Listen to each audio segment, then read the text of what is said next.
Hi കൂട്ടുകാരെ, എന്തൊക്കെയുണ്ട് വിശേഷങ്ങളൊക്കെ?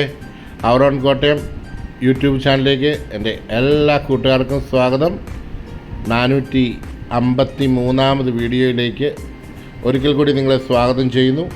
ഇന്ന് നമ്മൾ കാണുവാൻ പോകുന്നത് കോട്ടയം ജില്ലയിലുള്ള കഞ്ഞിക്കുഴിക്കടുത്ത് മാങ്ങാനം എന്ന് പറഞ്ഞ ഏരിയയിലേക്കാണ് പോകുന്നത്. മാങ്ങാനം ക്രൈസ്തവ ആശ്രമം, അതുപോലെ തന്നെ മന്ദിര ഹോസ്പിറ്റൽ തുടങ്ങിയവയൊക്കെയുള്ള മാങ്ങാനം ഏരിയയെപ്പറ്റി ഞാൻ പറയേണ്ട കാര്യമൊന്നുമില്ല, നിങ്ങൾക്ക് എല്ലാവർക്കും അറിയാം. അതിനു മുമ്പായിട്ട് ഞാൻ എന്നും പറയുന്ന പോലെ അവർ Kottayam real estate YouTube channel subscribe ചെയ്യാത്ത കൂട്ടുകാർ ആരെങ്കിലും ഉണ്ടെങ്കിൽ ചാനൽ സബ്സ്ക്രൈബ് ചെയ്യാൻ മറക്കല്ല്. ബെല്ലൈക്കണിൽ ഞെക്കുക. നിങ്ങൾക്ക് പ്രോപ്പർട്ടി വിൽക്കുവാനോ വാങ്ങുവാനോ ഉള്ളവർ ഇതിൽ കൊടുത്തിരിക്കുന്ന നമ്പറിൽ ഞങ്ങളുമായി ബന്ധപ്പെടാവുന്നതാണ്. ഇതാ നമ്മൾ നമ്മുടെ പ്രോപ്പർട്ടിയുടെ തൊട്ട് മുന്നിലായിട്ട് എത്തിയിരിക്കുകയാണ്. 15 സെൻറ്റിൽ 1000 സ്ക്വയർ ഫീറ്റിൽ 3 ബെഡ്റൂമുകളുള്ള ഒരു മനോഹരമായ ഒരു വീടാണ് നമ്മൾ ഇന്ന് കാണുവാനായിട്ട് വന്നിരിക്കുന്നത്. തൊട്ട് മുമ്പിലായിട്ട് ടാർ റോഡ് ഫ്രണ്ടേജാണ്, ബസ് റോഡാണ്, എല്ലാ വണ്ടികളും കടന്നു പോകുന്ന മെയിൻ റോഡ് തന്നെയാണ്. നമുക്ക് ആ ഗേറ്റ് കടന്ന് അകത്തേക്ക് പ്രവേശിക്കാം. കയറി വരുമ്പം തന്നെ നല്ല വിശാലമായ ഒരു മുറ്റം നമുക്ക് കാണുവാൻ കഴിയും. 15 സെൻറ്റ് സ്ഥലമാണ് ഉള്ളത്. അതിൽ കയറി വരുമ്പം തന്നെ മനോഹരമായ ഒരു കിണറാണ് നമുക്ക് കാണുവാൻ കഴിയുന്നത്. കായ്ച്ചു നിൽക്കുന്ന മാവ് ഇവിടെയാണെങ്കിലും മതിലിനപ്പുറത്താണ് അതിൻ്റെ ചൂട് നിൽക്കുന്നത്. അതുകൊണ്ട് കുഴപ്പമൊന്നുമില്ല, നമുക്ക് ഇടയ്ക്കൊക്കെ മാങ്ങ പറിക്കുകയൊക്കെ ചെയ്യാം. ധാരാളം ചെടികളും മരങ്ങളും ഒക്കെ ഉണ്ട്. തെങ്ങുണ്ട്, അതുപോലെ തന്നെ പ്ലാവ് കണ്ടില്ല കേട്ടോ. പ്ലാവും ഒക്കെ ഉള്ള ഒരു പറമ്പാണ്. നമുക്ക് ബാക്കിലോട്ടൊന്ന് പോകാം. അതിന് മുമ്പായിട്ട് നമ്മുടെ ഈ ഫ്രണ്ടൊക്കെ ഒന്ന് കണ്ടതിന് ശേഷം സൈഡ് വഴി നമുക്ക് വീടിൻ്റെ പരിസരങ്ങളും ഒക്കെ ഒന്ന് കണ്ട് നമുക്ക് തിരിച്ചു വരാം. 4.5 കിലോമീറ്റർ മാത്രമാണ് കഞ്ഞിക്കുഴി ജംഗ്ഷനിലോട്ടുള്ള ദൂരം. കോട്ടയം ടൗണിലേക്ക് 5.5 കിലോമീറ്റർ മാത്രമേ ദൂരമുള്ളൂ. നമുക്ക് കിണറിൻ്റെ അകം ഒന്ന് കാണാം. ഒന്ന് നെറ്റൊക്കെ ഒന്ന് മാറ്റി നോക്കി. റിങ്ങൊക്കെ വെട്ടി താഴേക്ക് പോയിരിക്കുന്ന ഒരു കിണറാണ്. ധാരാളം വെള്ളം ലഭിക്കുന്നൊരു കിണറാണെന്നാണ് അതിൻ്റെ ഉടമ അറിയിച്ചിരിക്കുന്നത്.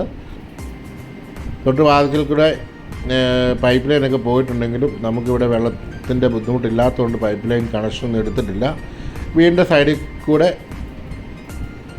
വലതുവശത്തൂടെ നമുക്ക് താഴേക്ക് ഇറങ്ങി പറമ്പൊക്കെ ഒന്ന് കണ്ടിട്ട് വരാം. ഇതാണ് അടുക്കള വശം. ഇവിടെ ഈ പറയുന്ന വലിയ ഇടയെന്ന് പറയാൻ തക്കയില്ല. വീട് ചേർത്ത് തന്നെയാണ് രണ്ട് സൈഡിലും ഇരിക്കുന്നത്. ഒരാൾക്ക് നമുക്ക് നടന്നു പോകാൻ ഉള്ള ഇട ധാരാളമായിട്ടുണ്ട്. ഈ തൊട്ട് റൈറ്റ് സൈഡിൽ കടന്ന മറ്റൊരു പറമ്പാണ്. നമ്മുടെ പറമ്പിൻ്റെ സൈഡ് വഴിയാണ് നമ്മൾ നടന്നു പോകുന്നത്. ഇറങ്ങി വരുമ്പോൾ തന്നെ വീടിൻ്റെ ബാക്കിൽ താഴേക്കൊരു ബേസ്മെൻറ്റാണ് കാണുന്നത്. പില്ലറയിലാണ് നമ്മുടെ വീടിൻ്റെ മറ്റ് റൂമുകളും എല്ലാം നിൽക്കുന്നത്. നമുക്ക് താഴെ ബേസ്മെൻറ്റിൽ വേണമെങ്കിൽ 2 റൂം സുഗമമായിട്ട് ചെയ്തെടുക്കാവുന്നതാണ്. അവിടെ വാടകയ്ക്കൊക്കെ കൊടുക്കാൻ പറ്റുന്ന ഏരിയയാണ്. 15,000 രൂപ വാടക മേടിക്കുന്ന ഒരു ഏരിയയാണ് നമ്മുടെ ഈ പ്രോപ്പർട്ടി നിൽക്കുന്ന ഏരിയ. അതുകൊണ്ട് താഴത്തെ ബേസ്മെൻ്റ് ഒന്ന് പുതുക്കി ഒരു റൂമുകളൊക്കെ ആക്കുവാണെങ്കിൽ നമുക്ക് വാടകയ്ക്ക് കൊടുക്കാനുള്ള പർപ്പസിനായിട്ട് എടുക്കാൻ പറ്റും. പുറകോട്ടാണ് ഇതിൻ്റെ സ്ഥലം കിടക്കുന്നത്. കായ്ക്കുന്ന 2-3 തെങ്ങുകൾ ഈ ഒരു പറമ്പിലുണ്ട്. ചെറിയ കപ്പ, വാഴ, തെങ്ങ് ഒക്കെ നമുക്ക് പറമ്പിൽ കാണുവാനായിട്ട് സാധിച്ചു. ഇതാണ് ആ വീടിൻ്റെ ബാക്കിലത്തെ ഒരു വ്യൂ എന്ന് പറയുന്നത്. 2 റൂമുകളാണ് ഇവിടെ നോക്കിയാൽ കാണുന്നത്. മുകളിലേക്ക് നോക്കിയാൽ അത് അതിൻ്റെ തൊട്ട് താഴെ ബേസ്മെൻറ്റാണ്. ഇപ്പോൾ വീടിൻ്റെ പുറയിലത്തെ ആ ഒരു ഏരിയ കണ്ടല്ലോ, ഒരു കോഴിക്കൂടൊക്കെ ഉണ്ട്. 100 കോഴിയെ വളർത്താവുന്ന ഒരു കോഴിക്കൂട് ബാക്കിലായിട്ടുണ്ട്, ഏറ്റവും പുറകിലായിട്ട്. പിന്നെ കപ്പയൊക്കെയാണ് നട്ടിരിക്കുന്നത്. കാന്താരി മുളകിൻ്റെ ചെടിയൊക്കെ ധാരാളം കണ്ടു. നമ്മളൊരു വീക്കെൻഡ്സ് ആണല്ലോ കാന്താരി മുളക്. അതുപോലെ കറിവേപ്പിൻ തൈ. നമുക്ക് വീട്ടിലേക്ക് വേണ്ട ചെറിയ ചെറിയ പച്ചക്കറി കാര്യങ്ങൾ, തോട്ടങ്ങളൊക്കെ ചെയ്യാനുള്ള ഇട നമുക്ക് ഇവിടെ ലഭിക്കുന്നുണ്ട്. ചെറിയ മാവും തൈയൊക്കെ പുറകിലും കണ്ടു. ബഡ് മാവാണെന്ന് തോന്നുന്നത് കണ്ടിട്ട്. ധാരാളം വാഴ നട്ടു വെച്ച്. ഇതാണ് ഞാൻ പറഞ്ഞ ആ കോഴിക്കൂട് ചെയ്തിരിക്കുന്നത്. വളരെ നന്നായി തന്നെ സൈഡൊക്കെ കെട്ടി വെച്ചിരിക്കുന്ന നല്ലൊരു കോഴിക്കൂടാണ്. നിലവിൽ കോഴിയെ വളർത്തുന്നില്ല. നമുക്ക് വീടിൻ്റെ താഴെ വഴി കയറി നമുക്ക് ഇപ്പുറത്തെ സൈഡ് വഴി കയറിയാണ് നമ്മൾ പോയത്. കയറി വരുമ്പം ഇടതുവശം ചേർന്ന് താഴേക്ക് വന്നിട്ട് നമ്മൾ ബാക്ക് വഴി നമ്മൾ തിരിഞ്ഞ് കയറി പോവുകയാണ്. ഇവിടെ നെറ്റ് ലൈറ്റ് ക്ലോസ് ചെയ്തിട്ടുണ്ട്. താഴെ തുണികളൊക്കെ വിരിച്ചിട്ടുണ്ട്. ഇപ്പം നിലവിലത് റൂമായിട്ടല്ല, അതുകൊണ്ട് സ്ക്വയർ ഫീറ്റിനകത്ത് വന്നിട്ടില്ല. അതും കൂടെ വരുവാണെങ്കിൽ ഏകദേശം 1600 സ്ക്വയർ ഫീറ്റോളം നമുക്ക് വീട് വരും.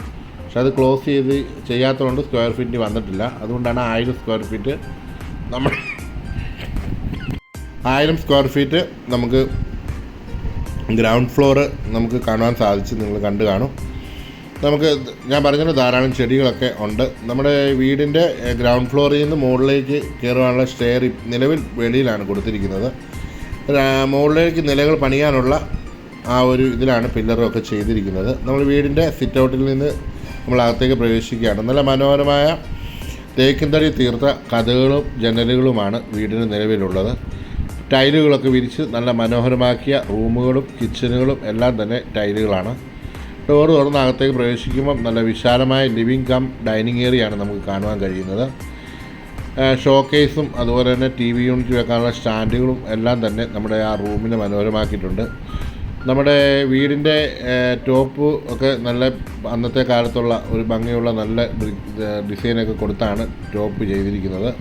കിച്ചണാണ്, നമുക്ക് വർക്ക് ഏരിയ ആയിട്ടില്ല, ഈ ഒരു കിച്ചൺ തന്നെയാണ്. ധാരാളം കബോർഡുകളും അതുപോലെ തന്നെ ടോപ്പിലും കബോർഡുകൾ, വാഷ് ബേസിന്, സിങ്ക് എല്ലാം തന്നെ ധാരാളം കബോർഡുകൾ ആ കിച്ചണിൽ കാണുവാനായിട്ട് സാധിച്ചു.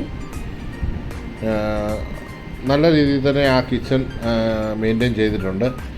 താമസിക്കുന്ന വീടായതുകൊണ്ട് ഞാൻ അധികം കിച്ചൻ്റെ ആ ഒരു ഏരിയ ഞാൻ കവർ ചെയ്യുന്നില്ല. നമുക്ക് തിരിച്ച് വീടിൻ്റെ മറ്റു റൂമുകളൊക്കെ ഒന്ന് കാണാനായിട്ടും പോകാം. കിച്ചൻ്റെ ഡോറ് ഗ്ലാസും വുഡും കൊടുത്തേക്കുന്ന ഒരു ഡോറാണ് കാണുവാൻ സാധിച്ചത്. ഇത് ഈ TV യൂണിറ്റും കാര്യങ്ങളും കർട്ടനും ഒക്കെ കൊടുത്തേക്കുന്നതുകൊണ്ട് വളരെ മനോഹരമായി തന്നെ നമുക്ക് ലിവിങ് ഏരിയയും ഡൈനിങ് ഏരിയയും കാണുവാൻ സാധിച്ചു. കയറുമ്പോൾ വലതുവശത്തായിട്ടാണ് കയറി വരുമ്പോൾ അവിടെ ആ ഒരു ഡൈനിങ് ഏരിയനോട് ചേർന്ന് തന്നെ നമുക്ക് വാഷ് ബേസിനും ബാത്റൂമും കാണുവാനായിട്ട് കഴിഞ്ഞു. ഇതാണ് വാഷ് ബേസിന്. അതിനോട് ചേർന്ന് തന്നെ ഈ ഡോറ് കാണുന്നത് ബാത്റൂമാണ്. അതിൻ്റെ ബാത്റൂമിൻ്റെ ഡോറിൻ്റെ മുകളിലും സ്റ്റോറേജ് പ്ലേസ് ഒക്കെ കൊടുത്തിട്ടുണ്ട്. ആ വാഷ് ബേസിൻ്റെ താഴെയും നമുക്കൊരു ഷെൽഫൊക്കെ കാണുവാൻ സാധിച്ചു. ഇതാണ് ഫസ്റ്റ് ബെഡ്റൂം. ഇതിന് അറ്റാച്ച്ഡായിട്ട് ബാത്റൂമൊന്നുമില്ല. 3 ബെഡ്റൂമിനും കോമണായിട്ട് ഒരു ബാത്റൂമേ നിലവിലുള്ളൂ. നമുക്ക് ബാത്റൂമുകൾ കൊടുക്കാനുള്ള ഓപ്ഷനുകളുണ്ട്. നിലവിൽ ഇത് ഫസ്റ്റ് ബെഡ്റൂം. രണ്ടാമത്തെ ബെഡ്റൂം എന്ന് പറയുന്നത് നേരെ കാണുന്നത്, മൂന്നാമത്തെ ബെഡ്റൂം. ഇത് ഇങ്ങനെ 3 ബെഡ്റൂമാണുള്ളത്. ഇതൊരു ചെറിയ ബെഡ്റൂമാണ്. ആ റൂമിനും കോമണായിട്ടാണ് ബാത്റൂം. നമുക്ക് മൂന്നാമത്തെ ബെഡ്റൂമിലേക്ക് കിടക്കാം. ഇവിടെ ഫ്ലോറും കാര്യങ്ങളും എല്ലാം നന്നായി ടൈലൊക്കെ ഉപയോഗിച്ച് ചെയ്തിട്ടുണ്ട്. അപ്പം ഈ 3 റൂമിനും കൂടെ ഒരു ബാത്റൂമാണ് കോമണായിട്ട് കൊടുത്തിരിക്കുന്നത് നിലവിൽ. അപ്പോൾ നിങ്ങൾക്ക് വീടിൻ്റെ ഉൾവശമൊക്കെ നിങ്ങൾക്ക് മനസ്സിലായി. നിങ്ങൾക്ക് ഈ പ്രോപ്പർട്ടി താല്പര്യം ഉണ്ടെങ്കിൽ എത്രയും വേഗത്തിൽ കൊടുത്തിരിക്കുന്ന നമ്പറിൽ ബന്ധപ്പെടാം. വിലയും വിവരങ്ങളൊക്കെ ഞാൻ എൻ്റെ ക്യാപ്ഷനിലും തമ്പനയിലും കൊടുക്കുന്നതാണ്. അറിയാമല്ലോ, ഈ ഏരിയയെപ്പറ്റി ഞാൻ കൂടുതലൊന്നും പറയാൻ ആഗ്രഹിക്കുന്നില്ല, എല്ലാവർക്കും അറിയാവുന്ന കാര്യമാണ്. ഇത് റബ്ബർ ബോർഡ് നിന്ന് വരുന്ന, അല്ലെങ്കിൽ കോട്ടയത്ത് നിന്ന് മാധവൻപടി വഴി റബ്ബർ ബോർഡ് പുതുപ്പള്ളിക്ക് കിടക്കുന്ന, അല്ലെങ്കിൽ കളത്തിപ്പടിയിൽ നിന്നും കയറാം. ആ വഴിക്ക് വരുമ്പോൾ പുമ്മറ്റം എന്ന് പറഞ്ഞാൽ ജംഗ്ഷൻ വരും. പുമ്മറ്റം പള്ളിക്കൊക്കെ അടുത്തായിട്ടാണ് ഈ പ്രോപ്പർട്ടി നിലകൊള്ളുന്നത്. പള്ളിയുടെ RC പള്ളിയാണ്. RC പള്ളിയൊക്കെ താല്പര്യമുള്ളവർക്കൊക്കെ ഈ ഒരു പ്രോപ്പർട്ടി വളരെ അഭികാമ്യമാണ്. അതുപോലെ തന്നെ മർത്തോമ പള്ളി, യാക്കോബ പള്ളി, ഓർത്തഡോക്സ് പള്ളി എല്ലാം നമുക്ക് ഈ ഒരു പ്രോപ്പർട്ടിയുടെ കുറച്ച് ചുറ്റളവിൽ ലഭിക്കും. കൂടാതെ അമ്പലങ്ങൾ, കേന്ദ്രീയ വിദ്യാലയം, നവോദയ തുടങ്ങിയ ഒട്ടനവധി സ്ഥാപനങ്ങളും ഇതിന് ചുറ്റുമുണ്ട്. അപ്പോൾ ഈ പ്രോപ്പർട്ടി സ്വന്തമാക്കുക ഇതിൽ കൊടുത്തിരിക്കുന്ന നമ്പറിൽ ബന്ധപ്പെടാം. അപ്പോൾ ഇനി അടുത്തൊരു വീഡിയോയുമായി കാണുമ്പോഴേയും എല്ലാവർക്കും നല്ലൊരു ദിവസം ആശംസിക്കുന്നു.